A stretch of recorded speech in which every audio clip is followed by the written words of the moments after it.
ఈ రోజు మనం ముఖ్య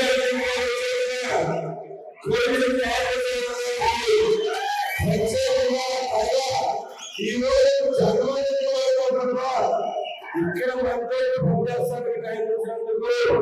ఆయనకి ప్రత్యేకమైన చూడాలను ఇది సామాన్యమైన విషయం కాదు సార్. మీకు మనం ఇక్కడ గుడివాడలో ఎన్ని కష్టాలు పడుతున్నామో, ఎన్ని బాధలు పడుతున్నామో, 20 ఏళ్ళుగా అభివృద్ధి ఆగిపోయి మనకి బతుకులు ఇల్లు కాకుండా అయిపోయినాయి. ఎలా ఈ దీనికి ప్రధాన కారణం మనకి ఈ గత 10 రోజుల నుంచి వెళ్తున్నా వైసీపీ నుంచి మనకి టీడీపీ వచ్చి నాయకులు చెప్పుకోవచ్చు. ఈ సందర్భంగానే గొల్లపల్లి సెగ్మెంట్ సంబంధించిన రామాంజనేయులు గారు ఇక్కడ జాయిన్ అవ్వడం మనకి ప్రత్యేకంగా పాత ఇంకా ఉంది. ఇది ప్రజల కోసం పెట్టిన పార్టీ. మీరు ఎప్పుడు తెలుసుకున్నందుకు మీకు ప్రత్యేకంగా చెప్తాను. ఈ ప్రత్యేకంగా మన ఇక్కడ ఉన్న ఎమ్మెల్యే ఎలాంటి దుర్మార్గులు 20 ఏళ్ళుగా వచ్చి చాలా కష్టాలు పడి చూసాను. అతను అన్యాయం చేయలేదు వ్యక్తి లేరు. ఇక్కడ ఉన్న మన యాదవ్ సోదరులే చాలా మంది అతని చేతిలో మోసపోయిన వాళ్ళు ఉన్నారు. అత్యధిక మెజారిటీతో గెలిచిన కార్పొరేట్ ఆయన చింతగారు మిమ్మల్ని ఈయన ఆ రాష్ట్రంలోనే అత్యధిక మెజారిటీతో గెలిచిన కార్పొరేట్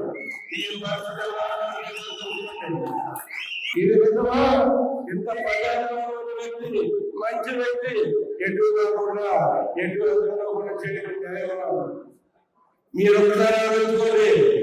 ఏ రకంగా చూసినా కానీ ఎంత దుర్మార్గం చూసుకొని ఇంకొకరిని ఎదగకుండా చూసుకుంటాం అతని ప్రత్యేకత. ఎందుకంటే ఇంకొకరు ఎదిగితే అసలే చదువురాదు, అసలే చేత కాదు, ఇంకా ఎలా అయిపోతాడో మీరు ఆలోచించుకోండి. ఇలాంటి వ్యక్తుల ముందు చాలా చిన్నగా కనపడతాడు.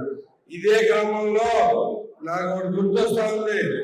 2014లో మన సార్ గారు ఎంపీగా పోటీ చేశారు. ఇక్కడ ఎమ్మెల్యేగా గెలిచారు. విపరీతమైన మెజారిటీ సార్ గారికి ఏం చేశారు ఒకసారి చూడండి. ఒకసారి నిలబడి సారథి గారికి ఎందుకు వచ్చింది, ఇక్కడ ఆ మనిషి జనాలను మోసం చేయడమే ప్రథమ చేయగా కనపడ్డాడు. ఎందుకంటే సారథి గారు లాంటి వ్యక్తి ముందు ఆయన ఇంజనీర్, బాగా చదువుకున్న వ్యక్తి, ఎంతో అనుభవం ఉన్న వ్యక్తి, ఆయన ముందు ఎందుకు చేతగాని దద్దమ్మలా కనపడ్డాడు. అందుకే ఇలాంటి ట్రిక్స్ అన్ని ఉంటాడు. ఈ పనికి మాలిన వ్యక్తికి 2.5 ఏళ్ళు మినిస్ట్రీ ఇస్తే ఏం చేశాడు మీకు అందరికి తెలుసా?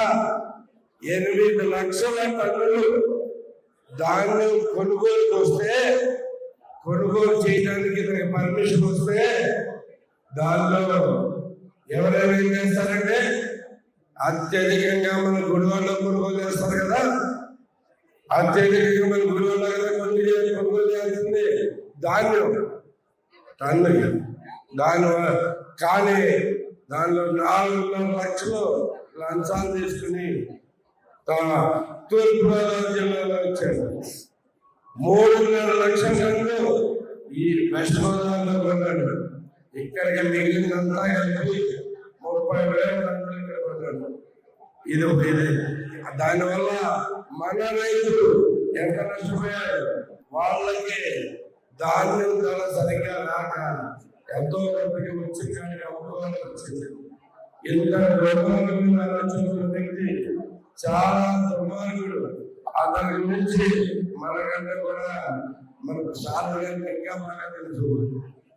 మీరు ఒకసారి ఈ ఈ చట్టం నుంచి బయటపడడానికి మనం అందరూ ఒక కంకణం కట్టుకుంటూ ఈసారి గుడివాడ విముక్తి కోసం పోరాటంలో గుడివాడ అభివృద్ధి అంటే ఏంటో గుడివాడ రుచి చూపుతో ఈ ఒక్కసారి రెడీ అవ్వాలని మీ అందరికీ తెలియజేస్తూ